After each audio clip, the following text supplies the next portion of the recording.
Hey there friends, Dave Paulides, CanAm Missing Project. Copyrighted edition for our video channel.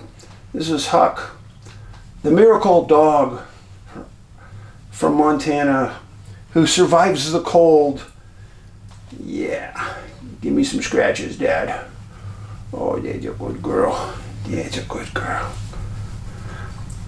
She's going to be the executive producer for this segment, and she's going to hang out with us right here.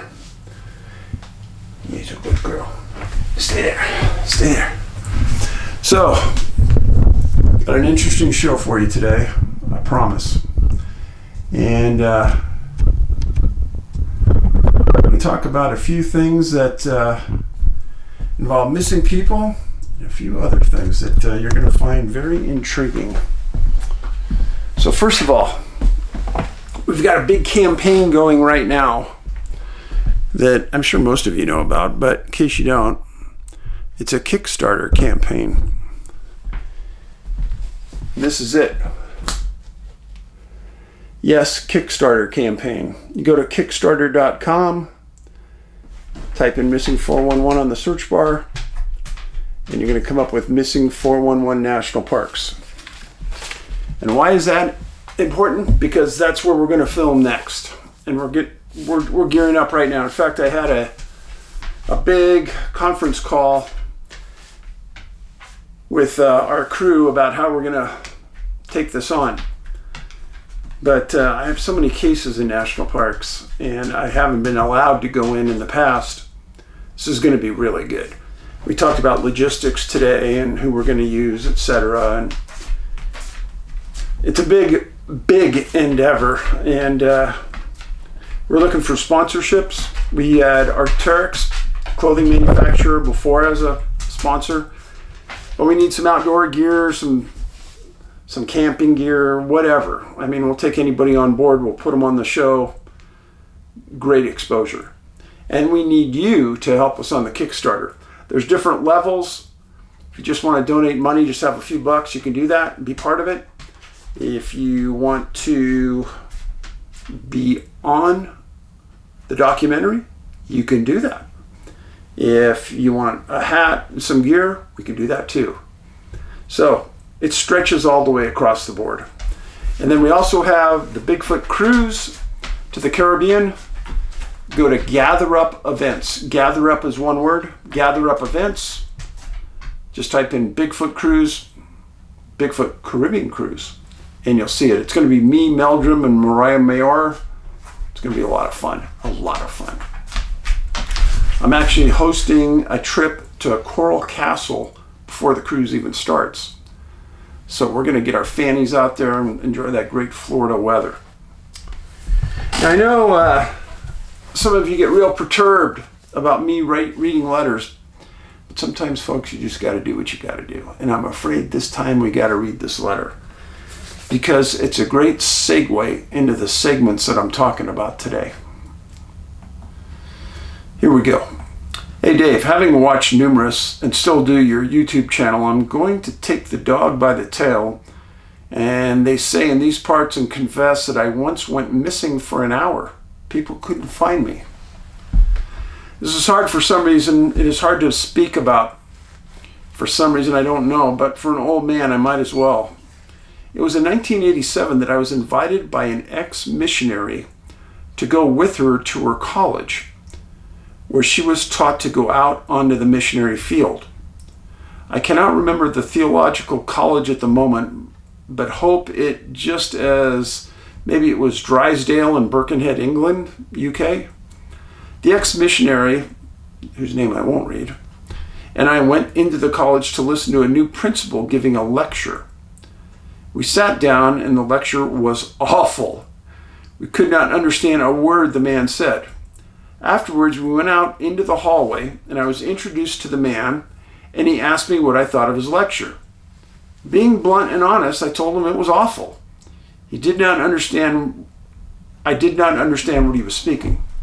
His face dropped and went into anger mode. I saw the exit door that was behind me and I left and went out. This is where things go strange.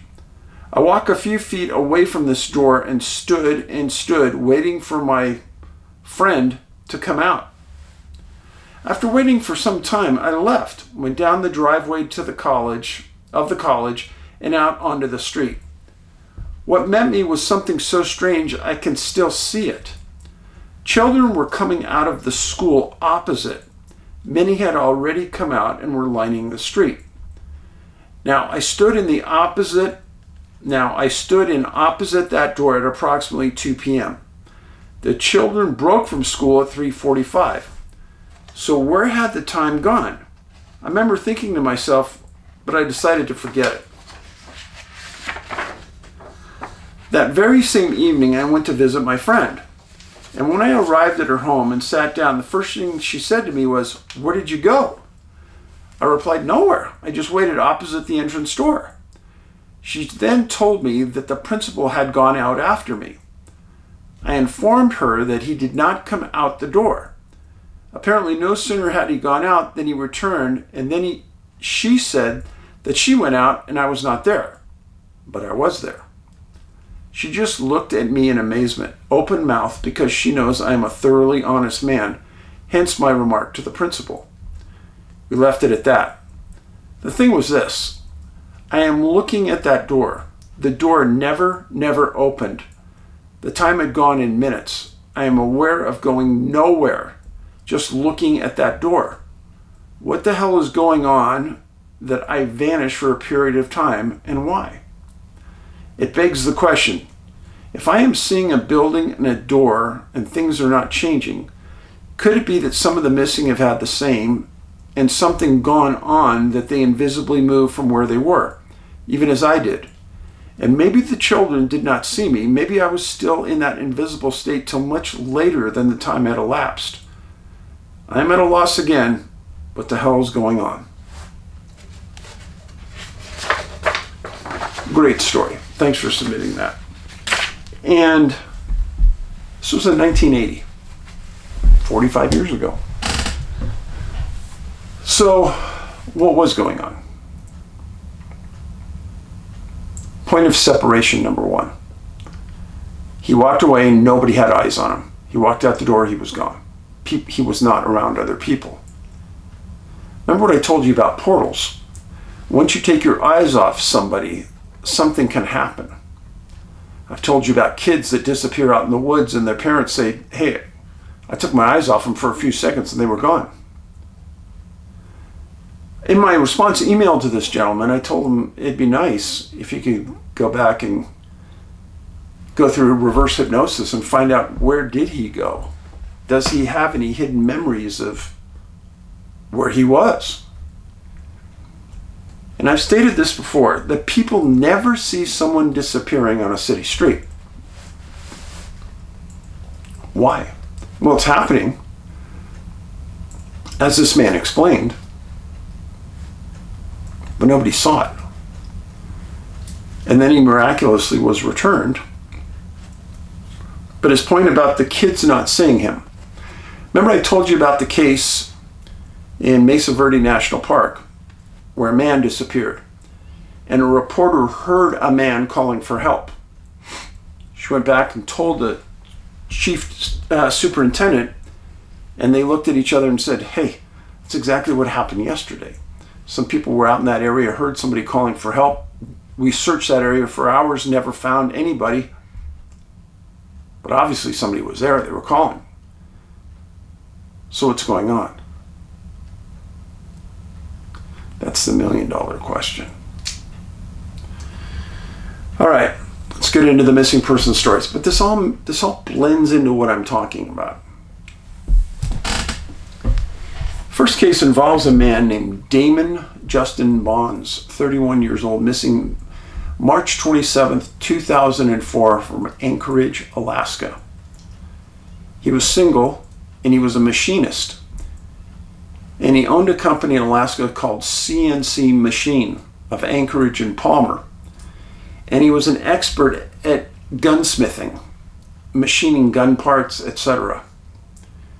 He was raised in California and Texas, and he graduated from Deer Park High School in Deer Park, California.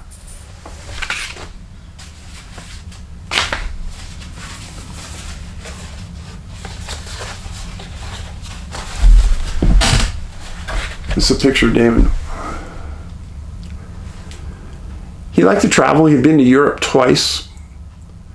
Enjoyed meeting new people. But he always wanted to go to Alaska. His parents were Carl, David, and Becky Bonds. And they lived in Houston. Becky was his stepmom. Now, Damon, in 1999, moved up to Alaska, into the Anchorage, Palmer area. And he met a girl while he was up there, and the two had a child. And on March 27th, 2004, that child, a boy, was 18 months old.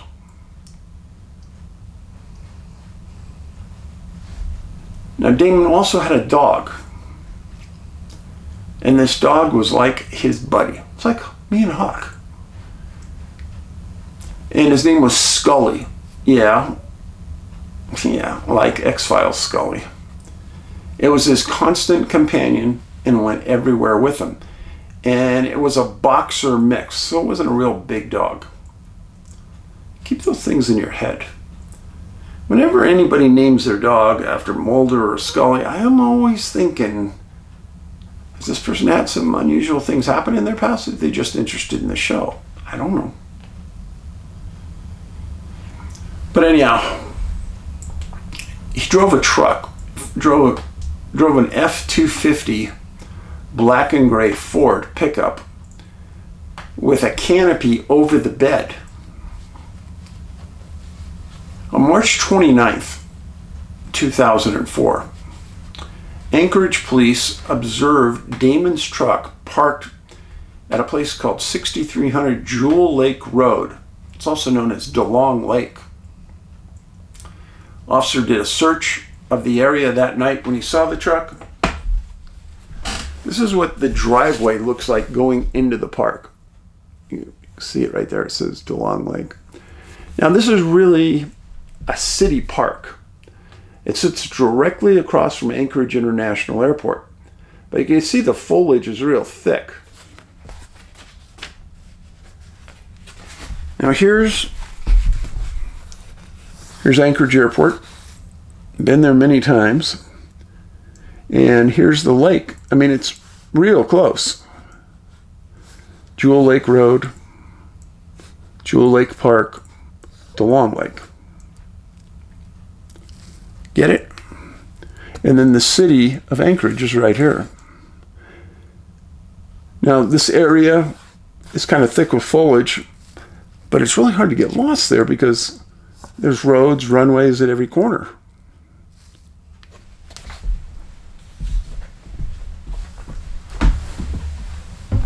So he parks his truck. Well, the truck's parked there. Officer walks around, doesn't find him, doesn't hear anything, doesn't see anything. Does a cursory search. The next day, March 30th, in the morning, a day shift officer comes out, sees the truck parked there, kind of oddly placed. And he saw Scully in the bed of the truck shaking. Yeah, it's cold, poor pup. Well, the officer felt something was wrong and ran the license plate and decided that it was best to call out search and rescue because somebody could be missing here, because who would leave their dog like that? Well, they eventually tracked down his girlfriend, the police did, his ex-girlfriend. And multiple articles say different things. One says that the girlfriend said she saw him on March 27th when he came to talk to her about their son.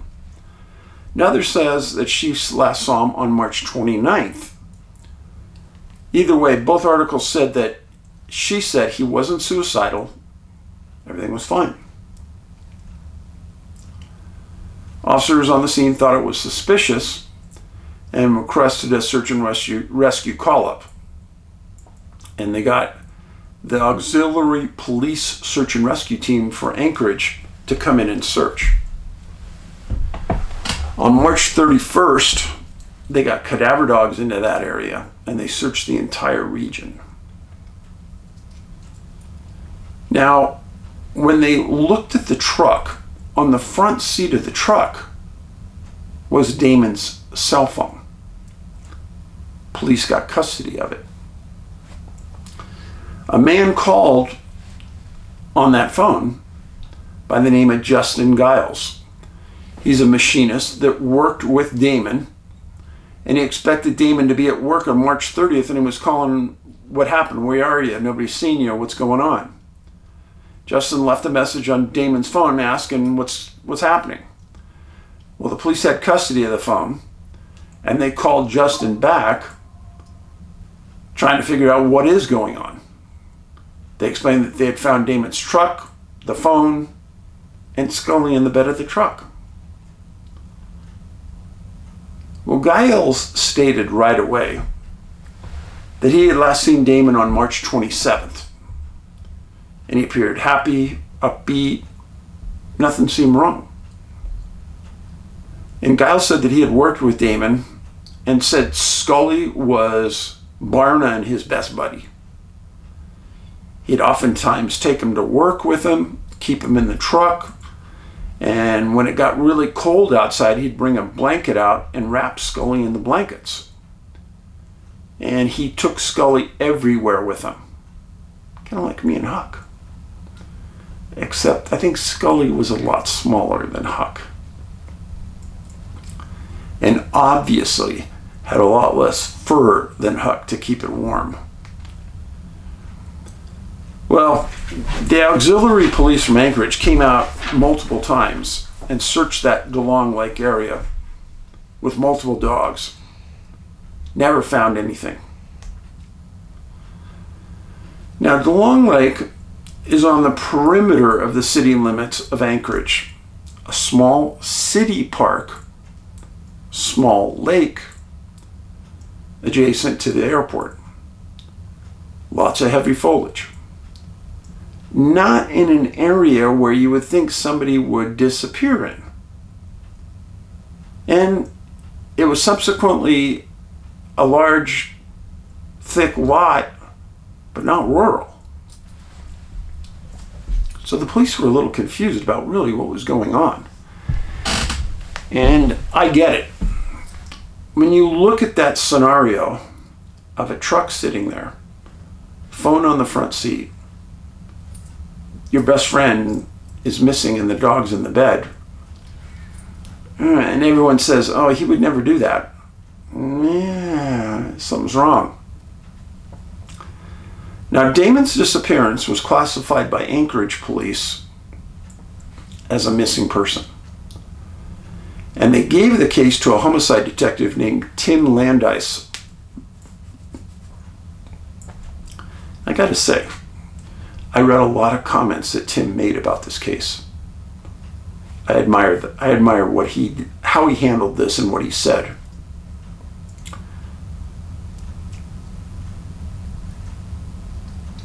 One of the things that was stated in the paper is that the investigative process into Damon found that he had no known enemies at all.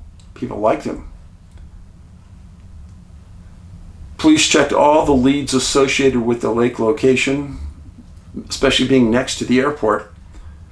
They went and they checked all the flights leaving the airport for Damon's name. He didn't take a commercial air flight out of there. So check that box off. Now, on these kind of cases, they're all a little different, folks. And what I mean by that is families are different, relatives are different, significant others are different, in how much they want to get involved, how much they want to help, and how much they contact the investigator. And the law enforcement investigator, a lot of them don't like to be contacted and don't like to be talked to. The way Landis handled the parents, I was impressed. Damon's dad, his name was Carl, and he had a stepmom named Rebecca. They immediately got engaged when they heard their son was missing, and they started their research into the disappearance. Police officers in their reports said that when they looked into the bed of the truck, Scully was back there shivering.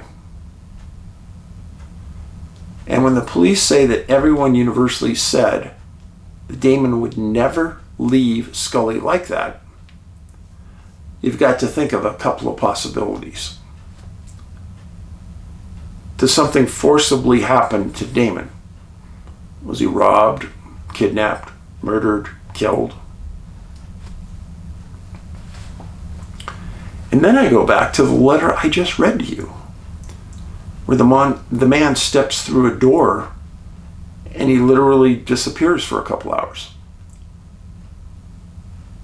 If that could happen to that man, why couldn't it happen to you or me or Damon? Well, when the parents heard that their son was missing, they started to go out to Anchorage on a regular basis. And they tried to keep it to every 6 months schedule. And their goal was to keep the case alive in the eyes of the investigator. Perfect. I've told you before,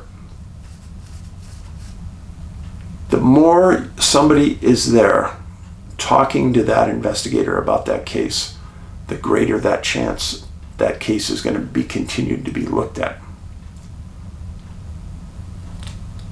One of the things the parents did is they spoke to an animal psychic about Scully, hoping that maybe the psychic could get something out of the dog. Didn't happen. They also spoke to another psychic from Arkansas. This psychic stated that Damon was murdered. He was shot on the right side of his head and a body dumped off a cliff and is laying in a tundra-type environment. I thought of that and I thought, that's like all of Alaska. There's cliffs and drop-offs everywhere. Who knows where that is? I mean, 30 minutes outside of Anchorage is wilderness, and there's thousands of locations in the state that match that. I mean, it's general, but apparently the psychic gave them some specifics that they actually went out, and Carl and Rebecca tried to find that location multiple times on their trips up there.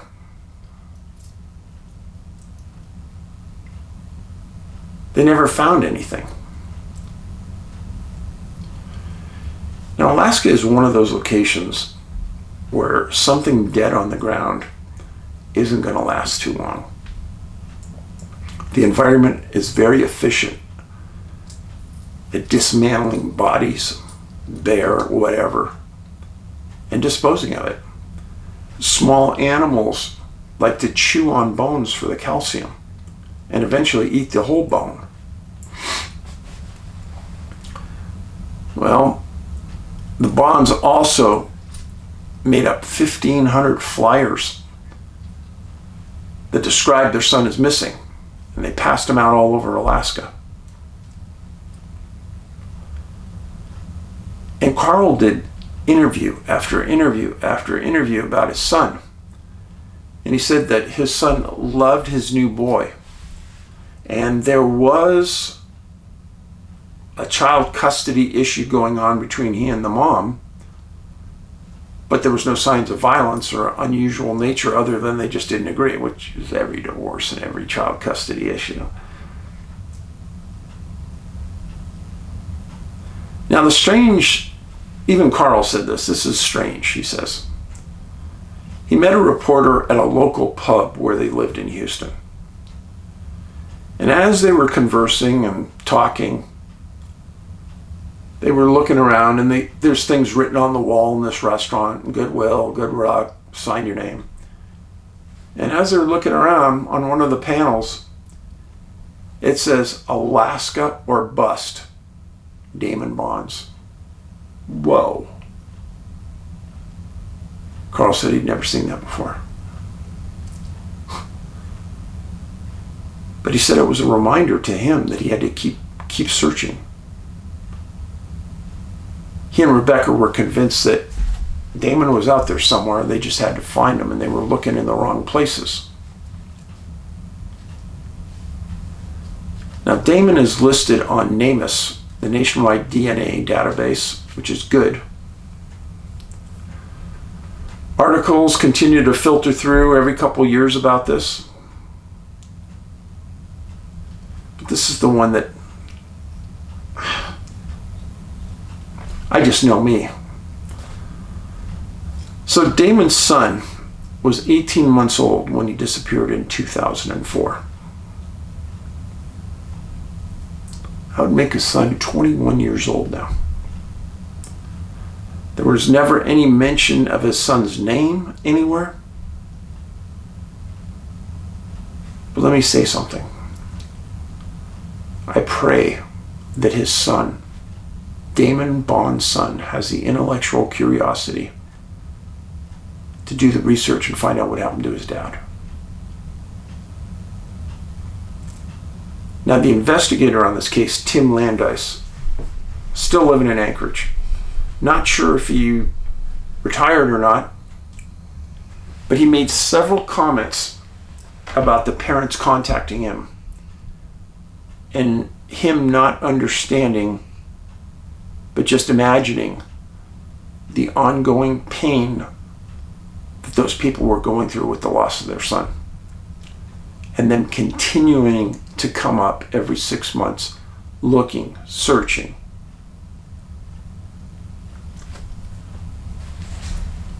Carl said a story that when Damon moved up to Alaska, he always wanted to be there, and he loved the outdoors, and parents came to visit one time, and Damon told his dad, he said, "Dad, I had a dream the other day. I dreamed that I bought some property on a mountaintop and I built a castle in Alaska."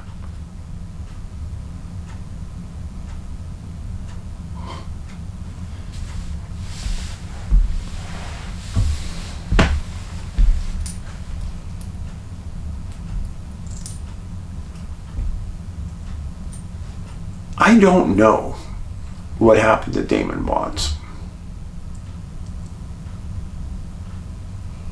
My question is, and they never released this, what was the history on the cell phone? Who had he contacted in the previous 24 hours? Why was he at that lake?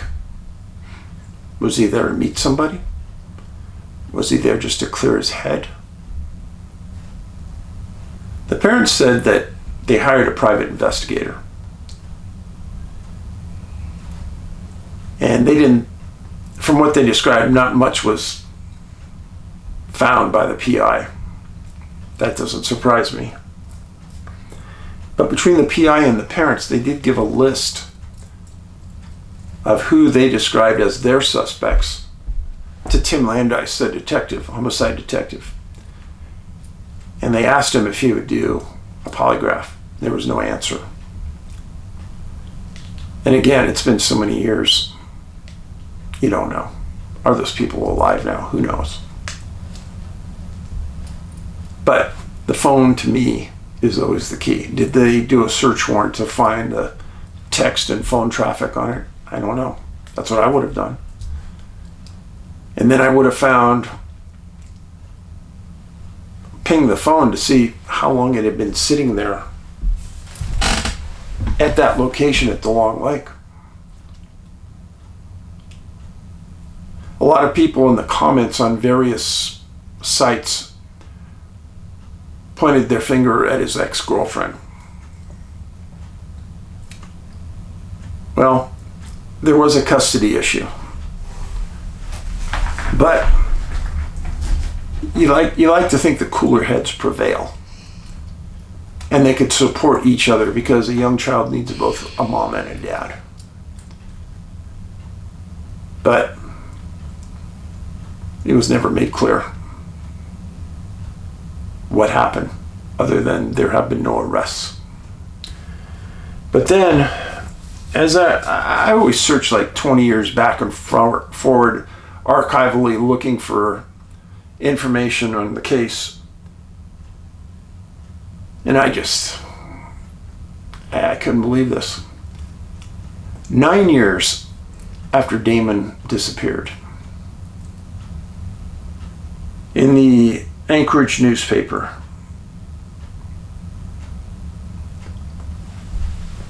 on Damon's 40th birthday, his parents ran this ad.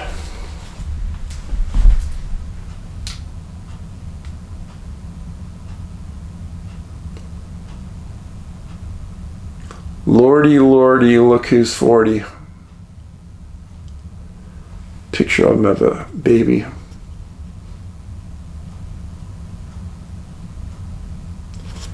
Friends,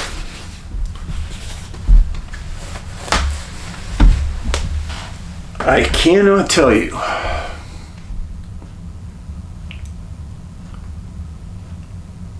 how much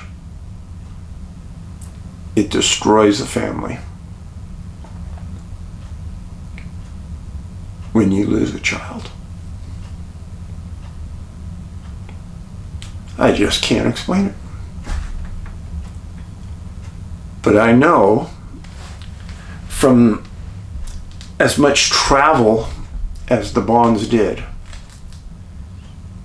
when I found this ad that they ran, it's a lifetime ordeal.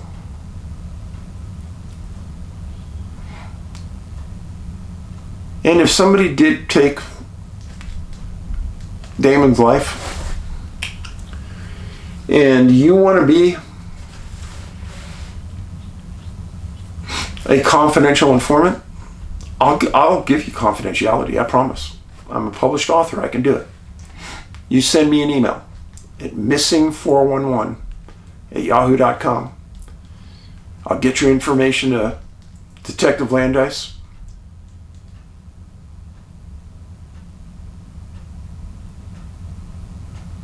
If you do know what happened to Damon, whatever happened, send us a note. I know his dad is still alive, would like to know. And they stated that they could never have any type of ceremony for their son until they knew where he was. I get that. All right, next case. Eerily similar location. Eerily similar. A man named Keith Stompro. This Keith, he went missing December 14th, 2013, about 9 years after Damon. And he was driving a rental car from from Alaska, Anchorage to Fairbanks. Keith was originally from North Dakota, retired from the U.S. Army, and got a bachelor's degree from North Dakota State University in 1970. His own Twitter description describes him as an entrepreneur, adventurer, and capitalist. I like that description. Yeah, I know you're there. And in 95 to 96, he was employed by Stompro and Sons and Shapiro and Associates. He was elected president of the Arizona Commercial Bankers Association. And what he did is he did commercial real estate investment. So he was a big, well-known guy in the Phoenix area. In November 2013, Keith always wanted to go to Alaska. He took off, flew from Phoenix to Anchorage, spent a month touring Anchorage, and then in that same rental car, decided to take off on the 9th of December and drive to Fairbanks. So this is Anchorage. And by the way, that's the place where Damon disappeared. So he took off driving, and he was heading north to Fairbanks. And that's the main road, highway going to Fairbanks. This is the air route. By air, it's about 55 minutes. Driving time's about 6 hours and 30 minutes, about 360 miles. And remember I told you that Damon was from Anchorage and Palmer. There's Palmer right there. Got it?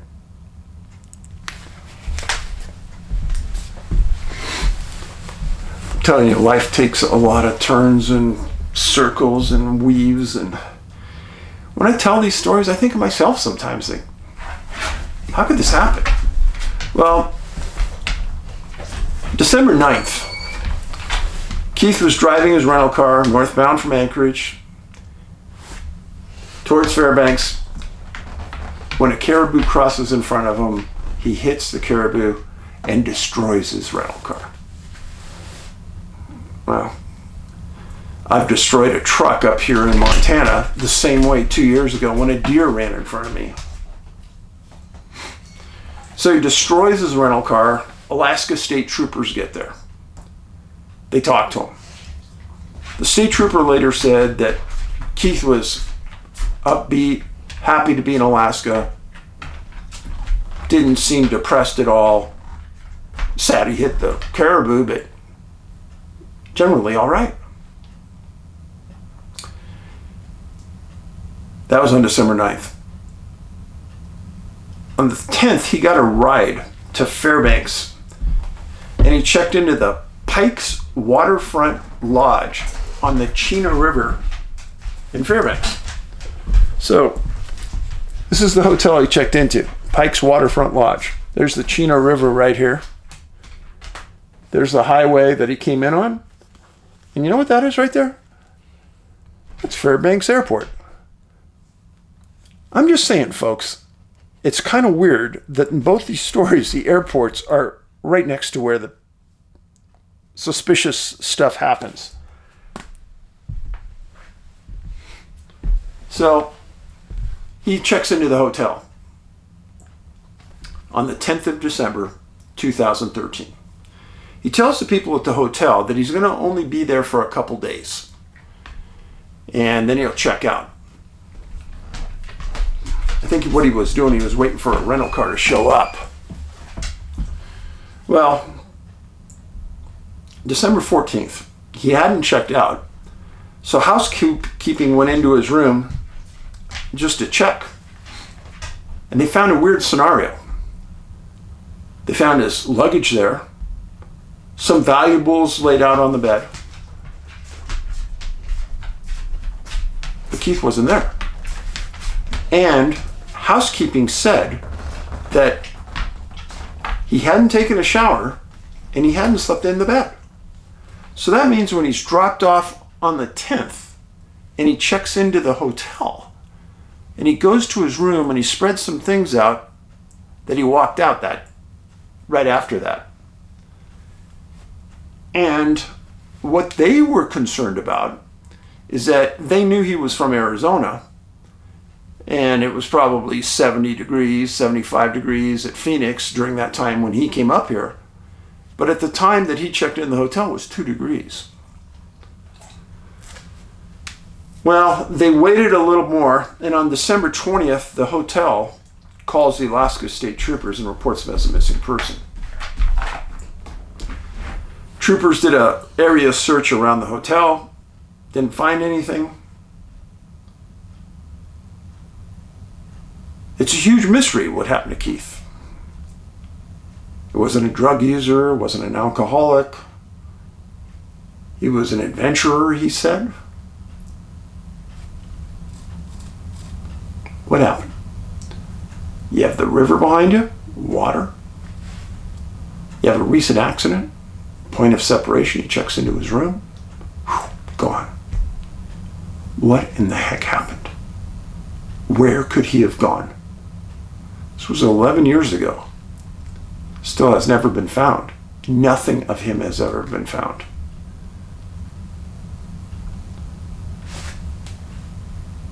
Those are your 2 stories for today. I appreciate you being here.